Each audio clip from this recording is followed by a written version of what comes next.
But these things are really cool, and so I think that's really where we need to go is starting to incorporate these natural materials, getting away from the mass production of metals and wood, and going into, like, there's a lot of places in the Midwest where it's clay everywhere, and there's straw and hay everywhere. And if we could grow hemp, this is the next step, if we could grow hemp, then we could make hempcrete. And if we could really utilize hempcrete using hemp and clay, I think we would see a complete change in the housing market. I mean, I think it's ridiculous that nowadays, a lot of people don't know this, and I work in contracting, but you have to design a house based upon the regulations of how houses are designed. So if you have an idea for building a new house and there's nobody who's built it before in that way, like say you just want to use natural materials, you have to you have to buy a piece of land where you have the approval to even build those kind of houses. And two, when it comes to the septic systems, when it comes to the sewage systems, there's city regulations that make it so you can't even use like composting toilets as your main system.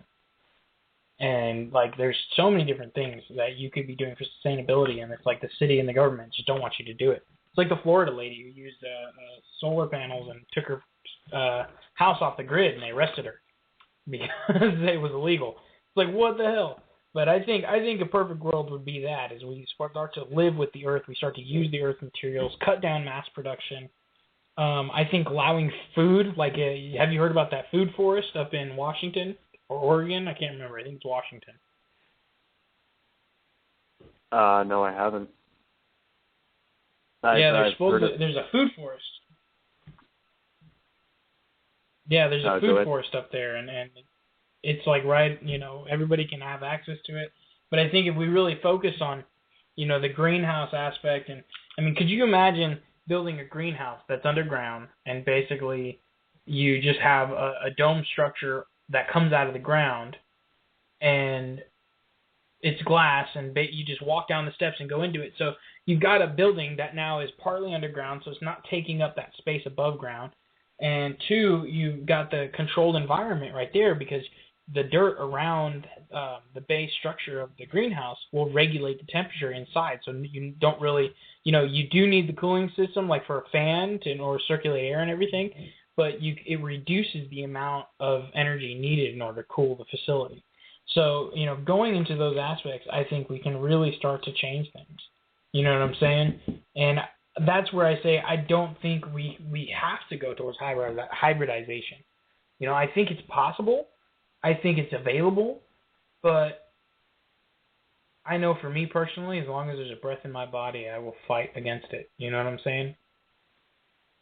Yeah. Because, we're hybrids already, I believe. I believe we're already hybrids, and they did make us. And I think that's one thing a lot of people are missing, is that there are human beings who are, so to say, soulless, and they're called zombies, buddy. Everybody out there, if you don't know what a zombie is, watch TV and watch a reality TV show.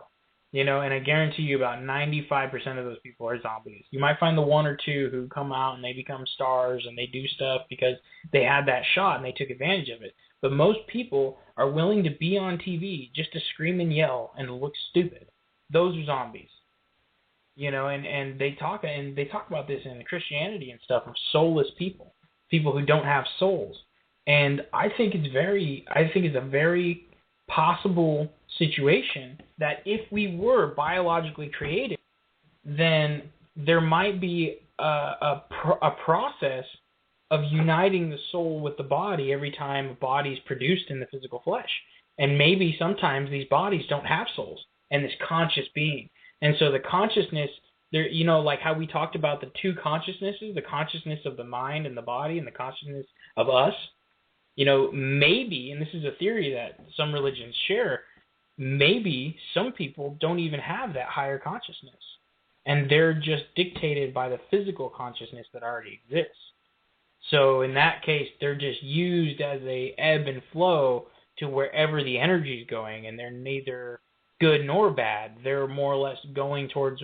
They're like votes in our presidency.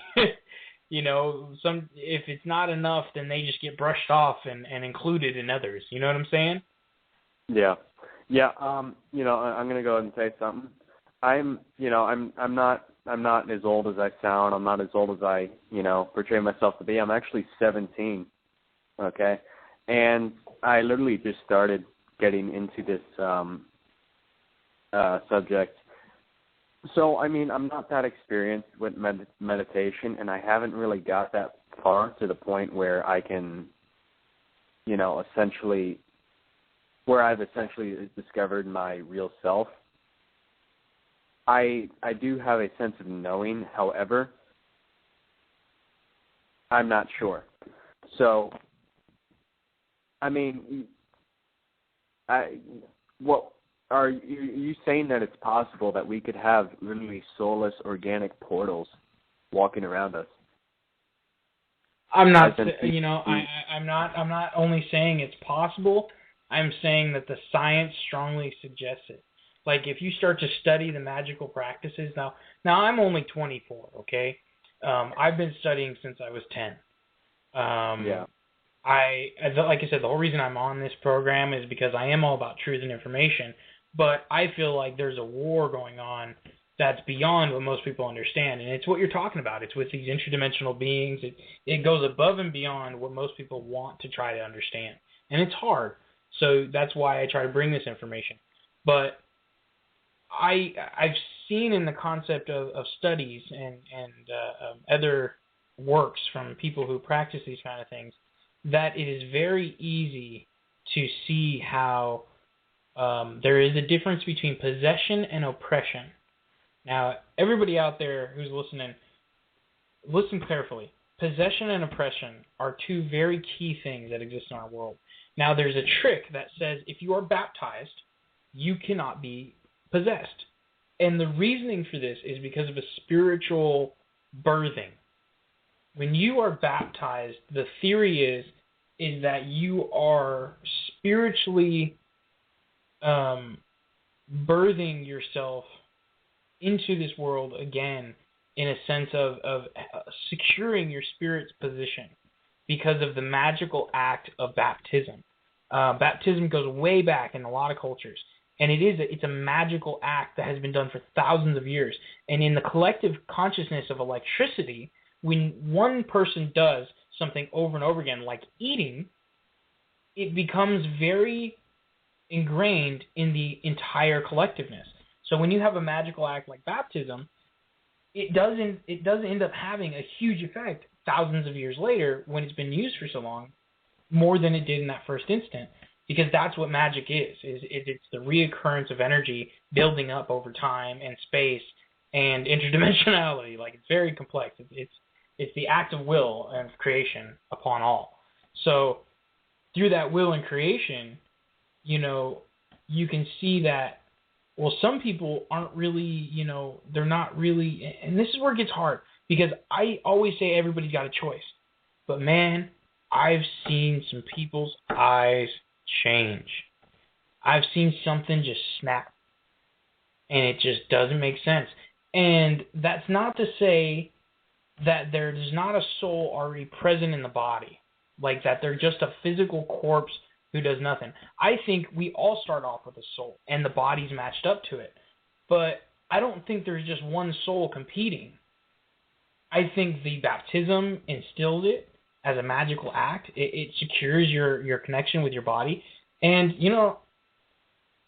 that's where it really becomes challenging, because you hear stories of people fighting other souls, other consciousnesses, and it's not in the sense of schizophrenia or anything like that. These people don't develop multiple personality disorders, but they know that they're consciousnesses that are rapping on the door saying, like, hey, I want in, and you have to protect yourself. And that's a trip to hear those stories about that, and you can see how they change, and like people are acting differently.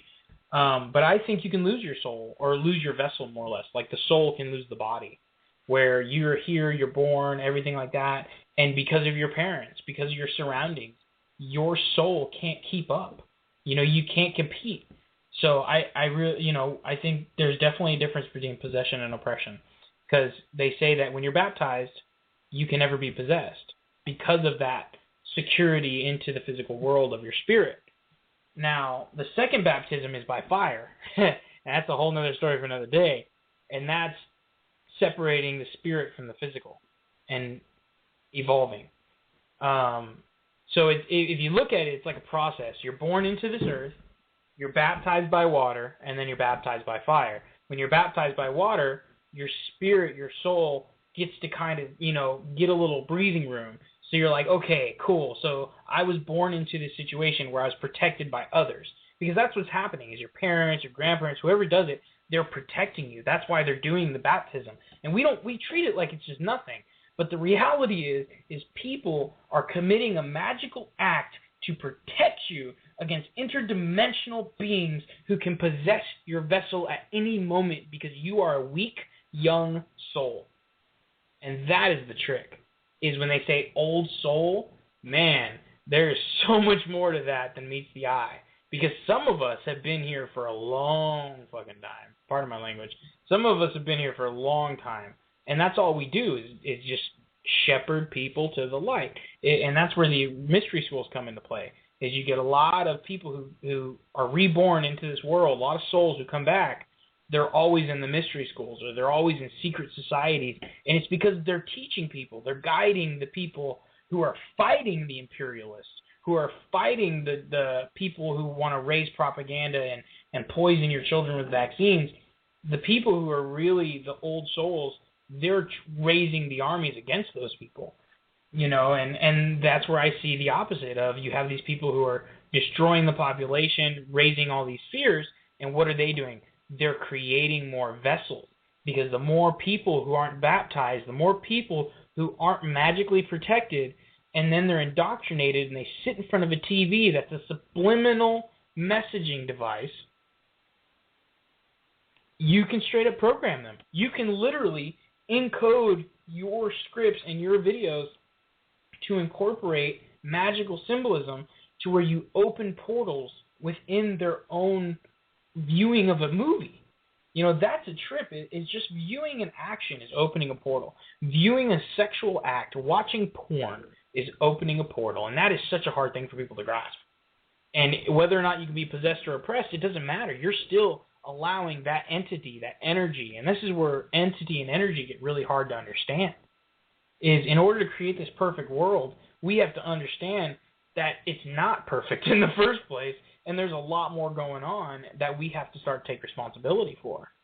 And I think one of those things... Go ahead. So what you're saying here is basically... Okay, this is just hypothetical. Let's say I go and watch porn. Is what you're saying is that I'm literally being possessed by something, by some sort of energy that is feeding off of that? I'm saying it depends. If you find yourself, it's like this. You all of a sudden come to, and you're in a fast food restaurant, and you're about to place an order, and you're like, what am I doing? Like, I don't even really, because you're so lost in your own thought. You don't even remember walking in the door. You don't even remember what you were going to get, but you knew you were going to get something. What the hell just happened? Those moments are when you've been possessed. Something grabbed a hold of you. And it's really easy, and I don't think nobody can be possessed. I just think that baptism helps protect you more, to where it's like you can't fully be possessed. You can be coerced and persuaded and manipulated, but to be full-fledged possessed to where you snap, man, that's some crazy stuff. And I think it's just like that. When you watch porn, you are opening a gateway to those energies. So what do? Oh wow, look at her. Oh shit. Or if you like guys, oh yeah, look at that. It's just no matter what. Oh look at this. Oh this. Yeah. It's that constant. Yeah. The egging on to push for more and more. When the reality is, what is watching porn really doing for you? Nothing. Yeah. It doesn't physically, really physically, all it does is a chemical reaction and a physical reaction. And then if you jack off, you jack off. If you don't, you don't. Different people do different things. They have different kinks. But that's where you really get lost in it. And this is where I don't harp on sexuality, because I think sexuality is an amazing thing. I think following your animal instincts is something that we need to embrace as well as discipline. But I think when you start to get lost in this sadistic, brutal version of sex